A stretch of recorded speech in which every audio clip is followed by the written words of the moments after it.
दोस्तों, बिहार चुनाव 2025 में क्या तेजस्वी यादव सचमुच नीतीश कुमार को पीछे छोड़कर सीएम बनने को तैयार हैं, या यह केवल राजनीतिक बुलबुला है जो चुनाव आने तक फूट जाएगा? राहुल गांधी ने एक बार फिर शुरुआत तो धमाकेदार की, लेकिन संकट के समय गायब हो गए। क्या ये उनका पुराना राजनीतिक पैटर्न है, या फिर यह महागठबंधन की कमजोरी है? और वक्त बिल पर तेजस्वी का वो कूड़ेदान वाला बयान, मुस्लिम वोटों का जादू चलेगा, या हिंदू पोलराइजेशन से एनडीए को जैकपॉट मिल जाएगा? क्या बिहार की सियासत अब तेजस्वी के हाथों में है, या ये सिर्फ शुरुआत है एक बड़ी ट्विस्ट की? क्या महागठबंधन में सब सामान्य हो गया है, या पर्दे के पीछे खींचतान अभी भी चल रहा है? जवाब जानने के लिए वीडियो को अंत तक देखिए, क्योंकि बिहार का चुनाव सिर्फ चुनाव नहीं बल्कि एक राजनीतिक प्रयोगशाला है। दोस्तों, बिहार विधानसभा चुनाव 2025 अब एक निर्णायक मोड़ पे पहुंच गया है, और इसकी तपिश आसानी से महसूस की जा सकती है। अब तस्वीर एकदम साफ नजर आने लगी है। इस बार का चुनाव सिर्फ राजनीतिक दलों के बीच नहीं, बल्कि एक चेहरे के इर्द गिर्द घूम रहा है, और वह चेहरा है तेजस्वी यादव का। अगर सही मायने में कहें तो ये तेजस्वी यादव की व्यक्तिगत उपलब्धि है। पहले दिन से ही मैं कह रहा था, यह चुनाव नीतीश के पक्ष या विपक्ष में नहीं होगा, बल्कि तेजस्वी के पक्ष या विपक्ष में होगा। और अब वही सच साबित होता दिख रहा है।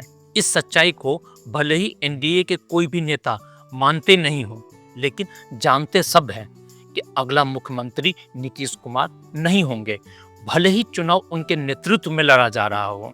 क्योंकि यह एक सच्चाई है कि नीतीश कुमार की मनस्थिति और चेतना के ऊपर उनका उम्र हावी हो चुका है, और इससे बने जगह को तेजस्वी यादव ने बड़ी चतुराई से भरा है। तेजस्वी यादव इस बार पहले से कहीं ज़्यादा मजबूत होकर सामने आए हैं। उनकी रैलियों में जो भीड़ उमड़ रही है, युवाओं का जो उत्साह दिख रहा है, और आरजेडी का ग्राउंड नेटवर्क जिस तरह सक्रिय हुआ है, वो सब मिलकर यह बता रहा है कि बिहार की राजनीति अब एक नए दौर में प्रवेश कर चुकी है। लेकिन इस चुनाव का एक चेहरा और है, या यूँ कहें कि था। वह है राहुल गांधी। जिस तरह उन्होंने चुनाव के शुरुआत में बड़े जोश के साथ प्रचार किया, रैलियों में तेजस्वी के साथ मंच साझा किया, महागठबंधन की एकता के दावे किए, और उसी तरह कुछ ही हफ्तों बाद अचानक वो गायब हो गए। और यह पहली बार नहीं हुआ है, यह राहुल गांधी की राजनीति का पैटर्न बन चुका है। जब माहौल अनुकूल हो तब राहुल गांधी आगे आते हैं, जब संकट या नेतृत्व की जरूरत होती है तो वे कहीं और नजर आते हैं।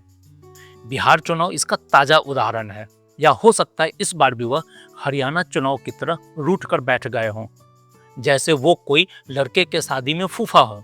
चुनाव की तारीखें नजदीक आई, एनडीए ने आक्रामक प्रचार शुरू किया, तेजस्वी पे वक्त विवाद को लेकर हमला तेज हुआ, और उस वक्त राहुल गांधी हरियाणा और राजस्थान में घूमते देखे गए। उनका एक बयान इस पे नहीं आया। मतलब जब उनके पार्टी और उनके गठबंधन को राहुल गांधी की जरूरत था तो वो कहीं और दिखे। जब अपने गठबंधन के घोषित मुख्यमंत्री के चेहरे पे हमला हो रहा हो, तो क्या उस समय गठबंधन के सबसे बड़े नेता को गायब रहना चाहिए? क्या यह सही रणनीति है? राजनीतिक विश्लेषक निखिल वागले कहते हैं, तेजस्वी ने चुनाव अकेले अपने कंधों पर खींचा। राहुल गांधी मैदान से गायब है, तेजस्वी इस समय बिहार की चुनाव बिल्कुल अकेले लड़ रहे हैं। उन्होंने टिकट वितरण से लेकर हर रैली तक पूरी कमान खुद संभाली है।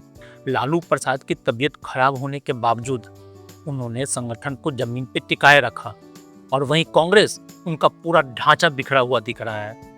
स्थानीय नेता दिशा मांग रहे हैं, लेकिन शीर्ष नेतृत्व उपलब्धि नहीं है। अब जरा तुलना कीजिए, एनडीए के भीतर भी भ्रम था। नीतीश कुमार की छवि कमजोर हो रही थी, लेकिन उस वक्त अमित शाह आगे आए। उन्होंने सीट शेयरिंग, प्रत्याशी चरण और रणनीति तीनों स्तर पर खुद हस्तक्षेप किया, बागी नेताओं और विधायकों को मनाया। जब अमित शाह संकट के समय मैदान में उतर सकते हैं तो राहुल गांधी क्यों नहीं? कांग्रेस के भीतर अब यही सबसे बड़ा सवाल गूंज रहा है। क्या राहुल गांधी सिर्फ शुरुआत करने वाले नेता हैं, जो सिर्फ मीडिया हेडलाइन बनते हैं और मुश्किल वक्त में गायब हो जाते हैं? और इसी खालीपन को तेजस्वी यादव ने अच्छे से भरा है। आज पूरा गठबंधन नाम से नहीं लेकिन व्यवहार में भी तेजस्वी केंद्रित हो चुका है। इसका उदाहरण उस प्रेस कॉन्फ्रेंस में भी मिलता है जिसमें तेजस्वी यादव को मुख्यमंत्री का उम्मीदवार घोषित किया गया था। वहां यह दो तरीके से दिखा। पहली बात तो तेजस्वी अपनी बात मनवाने में सफल रहे और उनको मुख्यमंत्री का उम्मीदवार घोषित किया गया। दूसरा, वहां लगे पोस्टर में किसी दूसरे नेता या किसी दूसरे पार्टी का नाम नहीं था। यही तेजस्वी यादव की असली उपलब्धि है। यही उनकी राजनीतिक परिपक्वता है जो कहीं ना कहीं राहुल गांधी में नहीं है। राहुल गांधी के गायब रहने का असर अब दिख भी रहा है।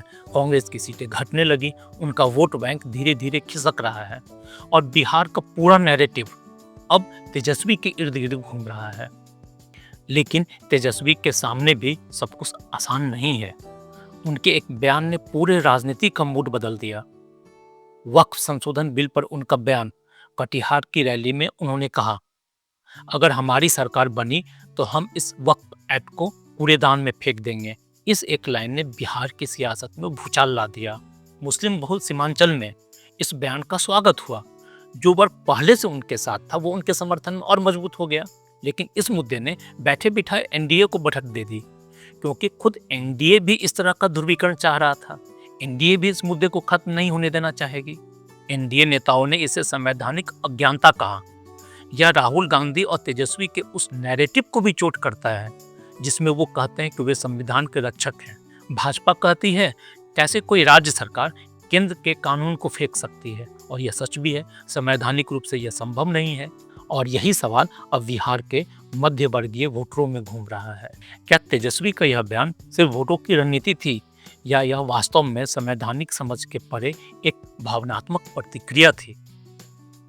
या फिर तेजस्वी यादव चुनाव के नजदीक आते आते अपना आत्मविश्वास खोते जा रहे हैं, क्योंकि वह जिस तरह की घोषणाएं कर रहे हैं जिसमें वह सबको और सब कुछ देने के लिए तैयार हैं, इससे कुछ हद तक उनके कोर वोटर भी अब इस पे विश्वास नहीं कर रहे हैं।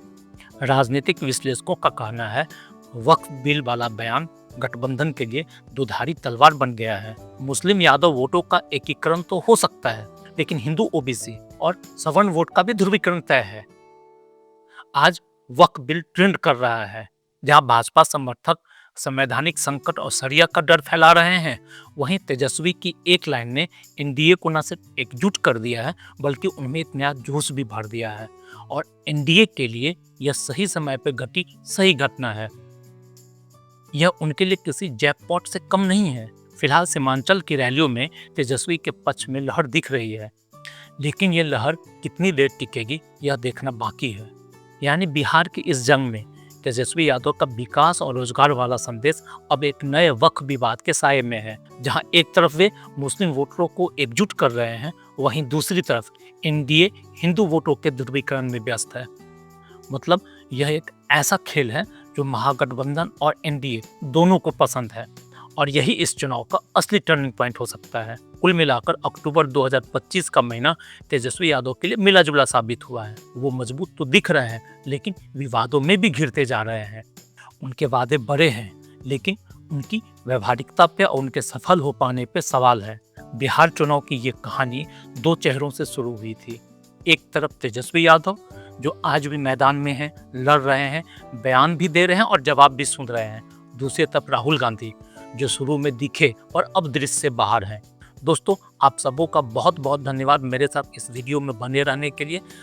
दोस्तों, अगर आपको मेरा ये विश्लेषण पसंद आया हो तो मेरे वीडियो को लाइक कीजिए। अगर आप मेरे चैनल पर नए हैं तो मेरे चैनल को सब्सक्राइब कीजिए। मेरे वीडियो को अपने दोस्तों के साथ शेयर कीजिए। मिलते हैं फिर अगले वीडियो में। तब तक के लिए जय हिंद, जय भारत।